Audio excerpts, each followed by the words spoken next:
Hello friend, welcome back to my channel. তোমাদের সাথে আমি রিয়া। তোমরা তো জানো এখন হচ্ছে চৈত্র মাস, আর চৈত্র মাস মানেই হলো চৈত্র সেল। ঠিক তেমনই আমাদের দোকানে আমরা নিয়ে এসেছি চৈত্র সেল। আমাদের দোকানে দারুণ দারুণ টি শার্ট আমরা দিচ্ছি এবার চৈত্র সেলে।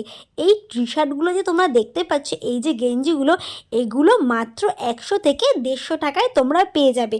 আমি আজকে সকালে 10টার সময় দোকানে কাজে গিয়ে দোকানটা একটু ঝাড় দিয়ে তারপর ঠাকুরকে পুজো টুজো দিয়ে চলে আসলাম প্ল্যাটফর্মের উপরে আমাদের দোকানের মালে সেল দেওয়া হচ্ছিল। আমি যেই দোকানে কাজ করি সেই দোকানে প্রত্যেক বছরই চৈত্র মাসে এইরকম সেল দেওয়া হয়, আর আমাদের দোকানের ভালো ভালো মালই প্রায় আমরা সেলে ছেড়ে দিই। দেখো এই গেঞ্জিগুলো কত ভালো, আর এগুলো একদম কম দামে তোমরা পেয়ে যাবে। আর এর কাপড়গুলোও না যথেষ্ট ভালো। 1 থেকে 150 টাকায় এরকম গেঞ্জি পাওয়াই যায় না। 100-150 টাকায় তো এখন রোল করা গেঞ্জিও হয় না। রোল করা গেঞ্জির দামও এখন অনেকটাই বেশি। সেই দামে এই ভালো ভালো গেঞ্জি আমরা এবার দিচ্ছি। তো তোমরা যদি কেউ এরকম ভালো ভালো টি শার্ট নিতে চাও তাহলে আমাকে কমেন্টে নিশ্চয়ই জানিও। আর শুধু টি শার্ট নয়, এখানে পেয়ে যাবে বড় বড় গোলঘেরের কুর্তি। একটা গোলঘেরের কুর্তি কিনতে গেলে প্রায় 400-500 টাকা পড়ে যায়, কিন্তু সেটা আমরা এখানে দিচ্ছি মাত্র 150 থেকে 200 টাকায়। আর তোমরা যদি সাইড কাটা কুর্তি নিতে চাও, এখানে সাইড কাটা কুর্তির প্রচুর প্রচুর স্টক আছে। সাইড কাটা কুর্তিগুলো মাত্র 100 টাকা। দেখো এক্সেল সাইজের কুর্তিগুলো 100 টাকা, আর ডবল এক্সেল সাইজের কুর্তিগুলো মাত্র 150 টাকা। এখানে তোমরা 50 বডির কুর্তিও পেয়ে যাবে, সেগুলোর দাম মাত্র 150 টাকা। কুর্তিগুলো দেখো খুবই সুন্দর। তোমরা যদি কেউ 100 টাকায় এরকম কুর্তি কিনতে চাও কিংবা 100 টাকায় ভালো ভালো গেঞ্জি নিতে চাও, তাহলে আমাকে কিন্তু কমেন্ট অবশ্যই করো। আর তোমরা গোবরডাঙ্গা স্টেশনে আসলেই এরকম ধরনের কুর্তি পেয়ে যাবে, কেননা আমাদের এই দোকানটা গোবরডাঙ্গা স্টেশনের একদম প্ল্যাটফর্মের পাশেই বলতে পারো। প্ল্যাটফর্মের উপরে যে চাউমিনের দোকানটা আছে তার পাশেই আমাদের এই কুর্তি সেল দেওয়া হয়। এখানে ভালো ভালো কুর্তি 100 টাকায় তোমরা পেয়ে যাবে। আর শুধু তোমরা এখানে লং কুর্তি পাবে এমনটাও নয়, তোমরা এখানে শর্ট কুর্তিও পাবে। ধরো তোমরা পাটিয়ালি প্যান্টের সাথে শর্ট কুর্তি পরতে চাইছো কিংবা জিন্সের উপরে তোমরা শর্ট কুর্তি পরতে চাইছো, সেরকম ধরনের শর্ট কুর্তিও তোমরা এখানে পেয়ে যাবে। এখানে শর্ট কুর্তিরও প্রচুর কালেকশন আছে, তোমরা চাইলে একবার এসে দেখতেই পারো। এই যে কিনতে হবে তার কোনো মানে নেই, আসলে দেখলে পছন্দ হলে তবেই কিনতে পারো। দেখাশোনা একদম ফ্রি, কেননা পছন্দ না হলে জোর করে নেওয়ার কোনো ব্যাপার নেই। চৈত্র মাস পড়তে পারিনি, এর মধ্যে এত গরম পড়েছে সত্যি ভাবা যায় না। আমি তো পুরো ঘেমে টেমে একসা হয়ে গেছি, তোমরা তো সেটা আমার মুখ দেখে বুঝতেই পারছো। আর প্ল্যাটফর্মের উপরে না ভীষণ গরম, এত গরম লাগছিল তোমাদের কি বলবো। আমি তো দোকানে ফ্যান চালিয়ে বসেছিলাম, তারপরে দেখলাম দোকানে একটাও কাস্টমার নেই। তখন ভাবলাম যাই প্ল্যাটফর্মের উপরেই যাই, প্ল্যাটফর্মের উপরে তো আমাদের দোকানের কুর্তি সেল দেওয়া হয়েছে, তাহলে ওখানে গিয়েই বসি। দোকানে যখন একটাও কাস্টমার নেই তাহলে ওখানে গিয়ে দেখি কাস্টমার আছে কি। তবে ওখানে গিয়ে দেখলাম ওখানেও সেরকমভাবে খুব একটা কাস্টমার নেই, কারণ দিনের বেলা এতটা গরম পড়েছে, দিনের বেলা আর কেউ সেরকমভাবে বেরোতেই চায় না। ওই বিকেল হলে পরে কিছু কাস্টমারের দেখা পাওয়া যায়। আসলে কি বলো তো, মানুষ না পয়লা বৈশাখের 1 সপ্তাহ আগে কেনে, ওই 7 দিনই যা কেনাকাটা করে, তার আগে না বেচা কেনা ঠিক সেইভাবে হয় না। তাই দোকান নিয়ে বসে থাকাটাই সার, সেইভাবে লোকজন আসেই না বলতে পারো। তো যেহেতু আমাদের ডিউটি আমাদের করতেই হবে, আমাদের কাজ আমাদের করতেই হবে, তাই আমাদের তো দোকানে যেতেও হবে আর ডিউটিও দিতে হবে। যেহেতু পরের কাজ, মুখ দেখে তো আর মাইনেটা দেবে না, কাজ করেই মাইনেটা নিতে হবে। তার জন্য আমাদের প্রত্যেক দিন ডিউটি দিতেই হবে, সেটা কাস্টমার আসুক বা না আসুক, আমাদের তো কাজ করতেই হবে। তাই আমি দোকানে গিয়ে দোকানের কাজ টাজ সেরে যখন দেখলাম দোকানে আর কাস্টমার নেই, তখন আমি সোজা দোকান থেকে বেরিয়ে চলে আসলাম প্ল্যাটফর্মের উপরে। এখানে এসে দেখি এখানেও সেভাবে লোকজন নেই। আসলে কি বলো তো, দোকানে কাজে গিয়ে যদি কাস্টমার না আসে না, তাহলে না মনটা কেমন খারাপ হয়ে যায়, বসে থাকতে একটুও ভালো লাগে না। দোকানে যদি কাস্টমার আসে, একটু বেচাকেনা হয়, তাহলে মনটাও ভালো লাগে। যেহেতু পরের কাজ করি, আর যদি কাস্টমার না হয় তাহলে কাকুরও মন খারাপ হয়ে যায় আর আমাদেরও খারাপ লাগে। আমরাও চাই যেন কাস্টমার হয়, কাকুর একটু বেচাকেনা হয়, কেননা কাজ করতে গিয়ে বসে থাকতে একদমই ভালো লাগে না। তাছাড়া যদি কাস্টমার না থাকে তখন আমি দোকান গোছানোর কাজ করি। দোকানে যেসব মাল অগোছালো হয়ে থাকে সেগুলো আমি গুছিয়ে রাখার চেষ্টা করি। সেগুলো যদি গুছিয়ে রাখি তাহলে না পরে কাস্টমারকে দেখাতে খুব সুবিধা হয়। আর মালগুলো যদি অগোছালো হয়ে থাকে তাহলে কাস্টমারকে দেখাতেও খুব অসুবিধা হয়। তার জন্য আমি ভাবি যে বসে না থেকে দোকানের কাজগুলো করে নেওয়াই ঠিক। যেহেতু দোকানে কাজ করাটা আমার রোজকার ডিউটি, আর এটা আমাকে করতেই হবে। তো তার জন্য দোকানের কাজ আমাকে নিজেকেই সামনে রাখতে হবে। আর যেহেতু তোমাদের আমি আগেও বলেছি যে দোকানে কাকু থাকে না, পুরো দোকানটা আমাকে নিজেই সামলাতে হয়।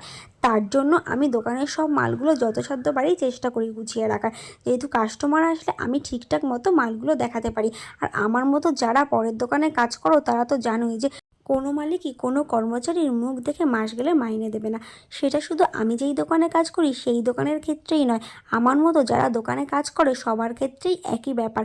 তুমি যাবে কাজ করবে তবেই তো তোমাকে মাইনে দেবে, আর তুমি যদি কাজ করতে না পারো সঠিকভাবে তাহলে তোমাকে রাখবেও না। 1 মাস রেখে দেখবে তুমি মাল বিক্রি করতে পারছো কি না, তুমি মালটা ঠিকঠাক ভাঁজ করতে পারছো কি না, তুমি কাস্টমারকে ঠিকঠাক হ্যান্ডেল করতে পারছো কি না, তুমি কাস্টমারকে ঠিকঠাক মাল দিতে পারছো কি না, পুরোটাই দেখবে। যদি দেখে যে তুমি এগুলো না পারছো তাহলে তোমাকে 1 মাস কি 15 দিন রাখবে, তারপর তোমাকে বলে দেবে আর কাজে আসতে হবে না।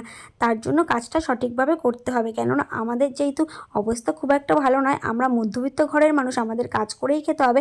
তার জন্য আমাদের কাজটা সঠিকভাবেই করা উচিত, লাজ লজ্জা করলে চলবে না। যখন প্ল্যাটফর্মের উপরে এসে কুর্তির দোকানে বসলাম তখন অনেকেই আমার দিকে কেমন করে তাকিয়েছিল, তবে সেটা নিয়ে আমি কোনো মাথা ব্যথা দেখাইনি, কেননা আমাকে যেহেতু কাজ করেই খেতে হবে তার জন্য লোকে কে কী বললো সেটা ভাবলে চলবে না। কথায় আছে চুরিচামারি না করে সৎভাবে খেটে খাও, তাতে আবার লাজ কি? তার জন্য এতে কোনো লজ্জা নেই আমি মনে করি। আমার মতো অনেক মেয়েই আছে যাদের জন্ম আমার মতো খুবই সাধারণ ঘরে, তারা একটা টাইমের পর কাজে লেগে পড়ে। হয়তো যেই বয়সটা তাদের খেলাধুলার করার বয়স তারা সেই টাইমটায় কাজে ঢুকে পড়ে, যেই বয়সটা তাদের ঘোরার বয়স সেই টাইমটা তারা কাজে ঢুকে পড়ে, শুধুমাত্র নিজেদের খরচা চালানোর জন্য, একটু সংসারের পাশে দাঁড়ানোর জন্য। না জানি আমার মতো অনেক ছেলে মেয়ে আছে যারা আমার মতো বয়সেই হয়তো কাজে ঢুকে গেছে। তো কাজ না করে উপায় নেই, বাবা মার কাছে 10 টাকা চাওয়ার থেকে নিজে ইনকাম করে নিজের হাত খরচা চালানোটা আমি মনে করি অনেক শান্তি। তো আমার মতো এরকম অনেকেই আছে যারা কাজ করে নিজের হাত খরচা চালায় এবং নিজে চেষ্টা করে ফ্যামিলির পাশে দাঁড়ানো। তো আমিও সেটাই মনে করি, লজ্জা না করে কোনো কাজই ছোট নয়। তুমি যদি কাজটা সঠিকভাবে মন দিয়ে করো তাহলে তুমি অবশ্যই তার ফল পাবে, আমি সেটাই মনে করি। তার জন্য আমি যে এই জামাকাপড় দোকানে কাজ করি সেটা নিয়ে আমি কখনোই লজ্জাবোধ করি না। আমাকে যদি কেউ জিজ্ঞাসা করে আমি সঙ্গে সঙ্গে বলে দিই, হ্যাঁ আমি জামাকাপড়ের দোকানে কাজ করি। অনেকে ভাবে হ্যাঁ জামাকাপড়ের দোকানে কাজ করে তার মানে মেয়েটা পড়াশুনো জানে না, কিন্তু তাদের চিন্তাধারা খুবই খারাপ। কেননা জামাকাপড় দোকানে কাজ করে বলেই সে পড়াশুনো জানে না, তার কোনো ডিগ্রি নেই এমনটা নয়, সে অবশ্যই পড়াশুনো জানে। হয়তো সে করছে নিজের পেটের তাগিদে, খিদের তাগিদে, সে হয়তো তার হাত খরচা চালানোর জন্য জামাকাপড়ের দোকানে কাজ করছে, তার মানে এই নয় সে কোনো পড়াশুনো জানে না।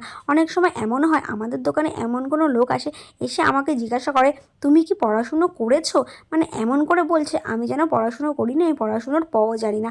তো আমি তাদের মুখের পরে কিছুই বলি না, আমি বলি না আমি পড়াশুনো করিনি, সেভাবে পড়াশুনো করা হয়নি। আমি তাদের মিথ্যা কথা বলি, কেন বলি? কারণ তাদের কাছে আমি নিজেকে জাহির করতে চাই না। আমি যেটুকুনি জানি সেটুকুনি আমার নিজের কাছেই থাক, আমি যে কাজটা করছি সেই কাজটা আমি সঠিকভাবে করি এটুকুনি আমি চাই। দোকানে কাজ করি বলে এটা নিয়ে যারা হাসাহাসি করে, এটা নিয়ে যারা খারাপ ভাবে, তাদের আমি একটা কথাই বলতে চাই, দোকানে কাজ করাটাও একটা কাজ, সেই কাজটা করতে গেলেও না যোগ্যতা লাগে। কেননা সেই কাজটা করতে গেলেও ভালো করে মাল ভাঁজ করা জানতে হবে, কাস্টমারকে ঠিক করে হ্যান্ডেল করতে হবে, তোমাকে মালটা বিক্রি করতে হবে, ঠিকঠাকভাবে হিসাব করে কাস্টমারের থেকে পেমেন্ট নিতে হবে, এগুলোও না একটা বড় কাজের মধ্যে পড়ে। তাই যারা মনে করে যে দোকানে কাজ করা খারাপ, আমি মনে করি তাদের মানসিকতাটাই খারাপ। অনেকে ভাবে দোকানে কাজ করছে তার মানে মেয়েটা ভালো নয়, মনে হয় মেয়েটা খারাপ কিংবা মেয়েটার ক্যারেক্টার খারাপ, দোকানে কাজ করা মেয়ে সে আর কতটা ভালো হবে।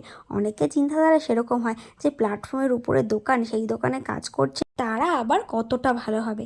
আমি তাদের উদ্দেশ্যে বলতে চাই তাদের মানসিকতাটাই খারাপ, তাদের চিন্তাধারাটাই খারাপ। দোকানে কাজ করলে তারা কখনোই খারাপ হয় না, তারা আরও কাজটা করে ফ্যামিলির পাশে দাঁড়াচ্ছে, তারা কিছু উপার্জন করছে, নিজের খরচ চালাচ্ছে। আর দোকানে কাজ করলে খারাপ হবে কেন? তারা একটা জায়গায় বসে কাজটা করছে। আর কি কাস্টমার আসছে, হ্যাঁ কাস্টমার আসলে তো কাস্টমারকে হ্যান্ডেল করতেই হবে, সেটা কোনো খারাপ কাজ নয়। আর কাস্টমারকে সবসময় সঠিক ব্যবহারই করা হয়, বরং কাস্টমার যদি আমাদের একটা খারাপ কথা বলে থাকে সেটা আমরা হাসতে হাসতে নিয়ে নিই, আমরা কখনো সেটা গায়েই মাখাই না। কেননা কাস্টমার হচ্ছে লক্ষ্মী আর দোকানদার হচ্ছে বেচা, এটা কথাই বলে থাকে। তাই কাস্টমার আমাদের সবসময়ের জন্য লক্ষ্মী। তাই কাস্টমার যদি আমাদের এমন কিছু বলে সেটা আমরা হাসতে হাসতে মেনে নিই, তার পরিপ্রেক্ষিতে আমরা চাই না কাস্টমারকে একটা খারাপ কথা বলতে, কেননা কাস্টমারই আমাদের সব কিছু। এরপর আমি প্ল্যাটফর্মের উপর থেকে চলে আসলাম সোজা দোকানে, এতটাই গরম পড়েছিল এসেই প্রথমে ফ্যানটা চালিয়ে নিলাম। আমি তো তোমাদের ভিডিও শুরুতেই দেখালাম আমাদের দোকানে চৈত্র সেল শুরু হয়ে গেছে। তোমরা যদি এরকম কুর্তি গেঞ্জি কিনতে চাও তাহলে অবশ্যই চলে আসো আমার দোকানে। এখন টাটা বাই বাই, তোমাদের সঙ্গে দেখা হবে আবার নেক্সট ভিডিওতে।